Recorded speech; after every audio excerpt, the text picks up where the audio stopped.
Bonjour à toutes et à tous. L'association SOS Village d'Enfants Maroc vient de souffler sa 35e bougie. Rappelons son objectif principal à l'occasion, il s'agit d'accompagner les enfants privés de soutien parental et leur assurer une insertion socio-professionnelle à l'âge adulte. Il faut dire que cet objectif est atteint et une première génération d'enfants devenus adultes, pour le coup, a quitté la prise en charge de l'association avec un taux d'insertion de 84%. À noter également que 150 nouveaux enfants vont intégrer les programmes en 2020. Nous avons l'immense joie d'accueillir celle qui a dirigé SOS Village d'Enfants Maroc depuis un quart de siècle maintenant. Bonjour Béatrice Belloubad. Bonjour. Si vous deviez nous résumer l'histoire de l'association, en chiffres en l'occurrence. Donc, comme vous l'avez dit, effectivement, en 2020, on fête nos 35 ans.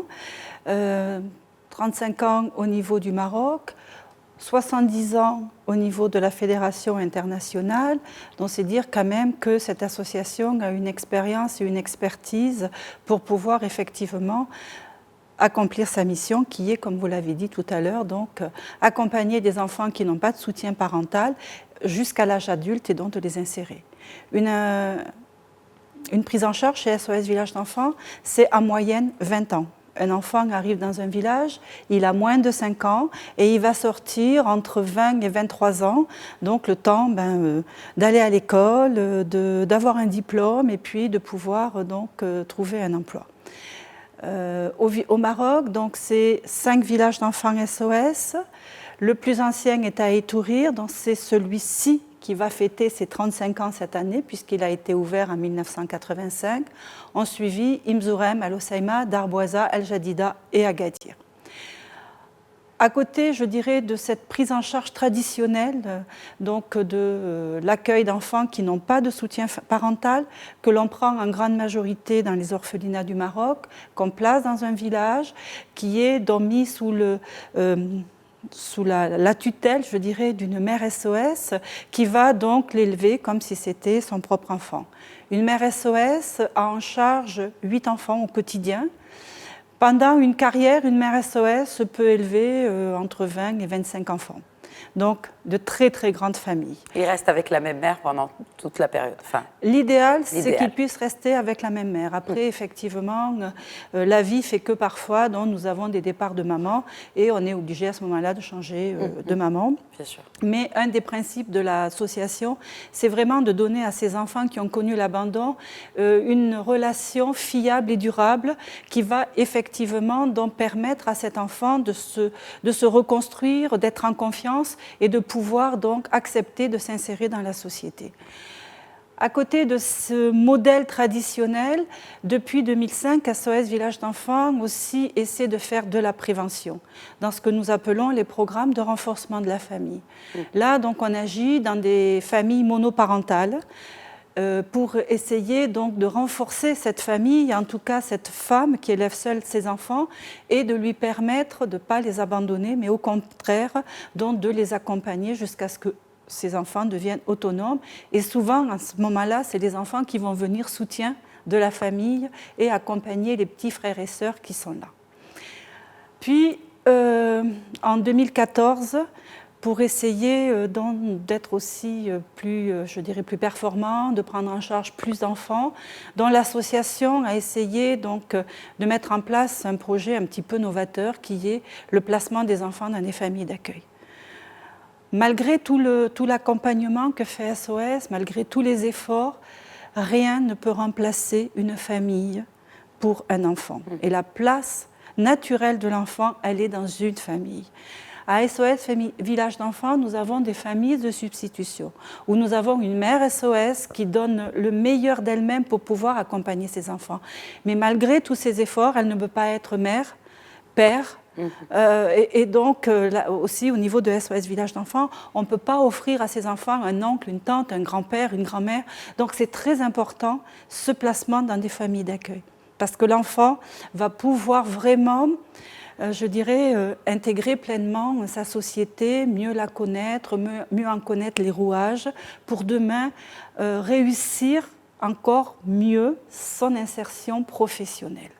Parce que la société dans laquelle on est, elle a ses normes, elle a ses valeurs, et il faut absolument les posséder pour pouvoir avancer. Donc depuis 2014, depuis le lancement de cette initiative pour accueillir les enfants dans une famille d'accueil, est-ce que finalement c'est une expérience qui a marché? Si oui, combien d'enfants ont réussi à trouver des familles d'accueil? Alors aujourd'hui, donc, on a 85 enfants qui sont placés dans des familles d'accueil. Comme dans tout projet, il y a des familles avec qui ça marche merveilleusement bien depuis le premier placement, d'autres avec qui donc, il faut un accompagnement plus rapproché, et d'autres sur lesquels, je dirais, la rencontre ne s'est pas faite entre cet enfant et cette famille, qu'on a donc réintégré au niveau de l'association et avec qui on a mis en place un accompagnement et un suivi pour que le jeune puisse vraiment s'insérer demain dans la société. Avant de parler des challenges, notamment financiers, n'est-ce pas, qui ont dû se dresser sur votre chemin depuis justement que vous avez intégré SOS Village d'Enfants Maroc, je voudrais vous poser la question, comment célébrez-vous les 35 ans? Je sais qu'il y a beaucoup d'activités, n'est-ce pas, pour justement marquer ce 35e anniversaire d'SOS Village d'Enfants Maroc. Quelles sont-elles? Alors on a au mois d'avril, donc on va avoir une pièce de théâtre au niveau de Casablanca, au niveau du studio des Arts Vivants. Donc c'est Monsieur Zakaria Lalo qui donc a mobilisé toute une équipe et qui cette équipe a décidé de mettre leurs talents et leurs compétences au service de l'association SOS Village d'Enfants. Donc il y aura une représentation sur Casa et ensuite une représentation sur Marrakech, très certainement au deuxième semestre de 2020. Ensuite, donc, avec SOS Luxembourg, on va faire l'ascension du Mont Blanc, du Toubkal, du Mont Toubkal, excusez-moi.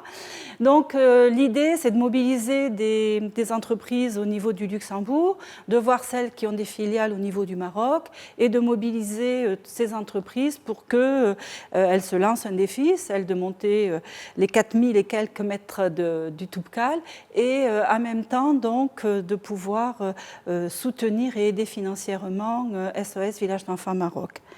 Ensuite, donc au mois de mai, on espère que vraiment cette soirée pourra se faire, une grande soirée caritative avec une tête d'affiche. Donc aujourd'hui, on ne peut encore pas l'annoncer parce qu'on n'a pas encore vraiment de confirmation, mais on espère que vraiment ça sera une belle soirée qui mobilisera beaucoup de monde.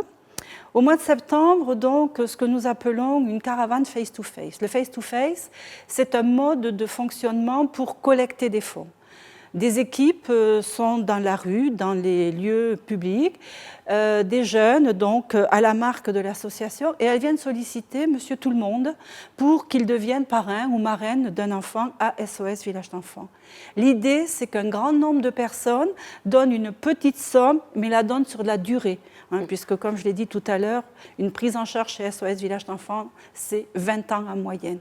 Donc, on a vraiment besoin... Quand on dit sur la durée, si on veut parrainer ou marrainer un enfant, combien cela coûte-t-il par mois? Alors, au minimum de 100 dirhams, au maximum ce que les personnes veulent donner. Voilà, donc on a beaucoup de donateurs, de parrains, de marraines qui s'engagent pour beaucoup plus que 200 dirhams.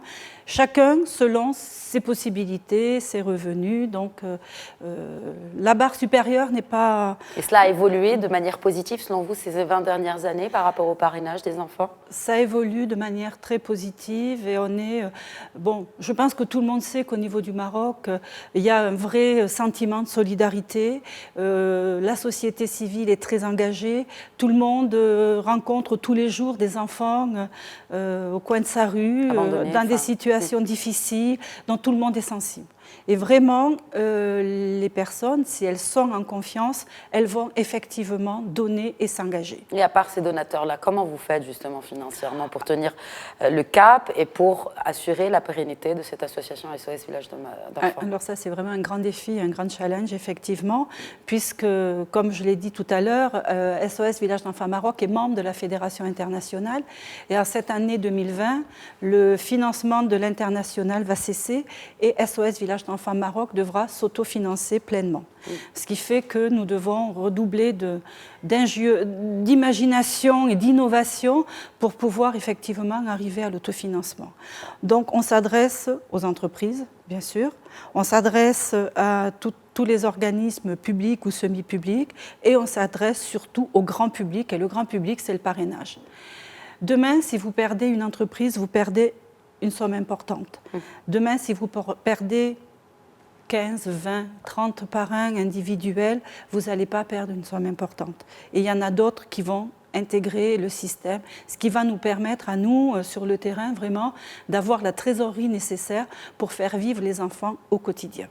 Parce que notre grand souci, c'est qu'on n'est pas assez soutenu par l'État.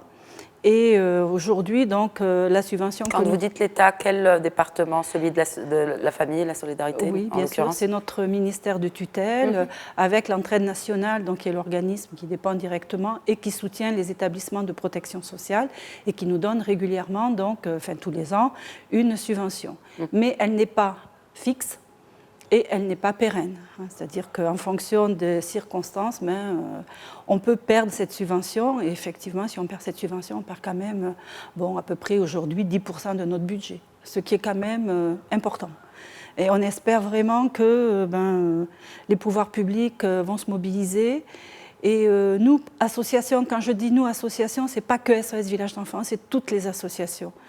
On a vraiment besoin d'avoir une subvention régulière, annuelle, fixe, pour qu'on puisse travailler dans de meilleures conditions.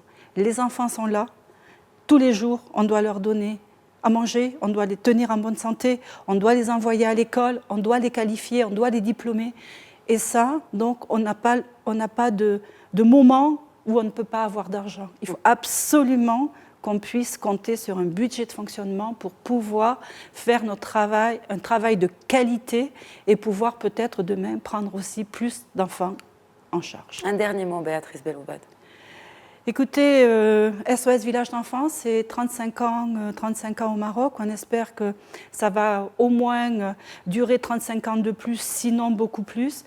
Mais pour relever ce défi-là, on a besoin de tous. Très bien. Merci beaucoup, en tout cas, par ce message de solidarité et d'union. Cet entretien touche à sa fin. Merci beaucoup, Béatrice Belloubad, directrice générale de SOS Village d'Enfants Maroc, d'avoir répondu aux questions de Médien TV. Merci beaucoup.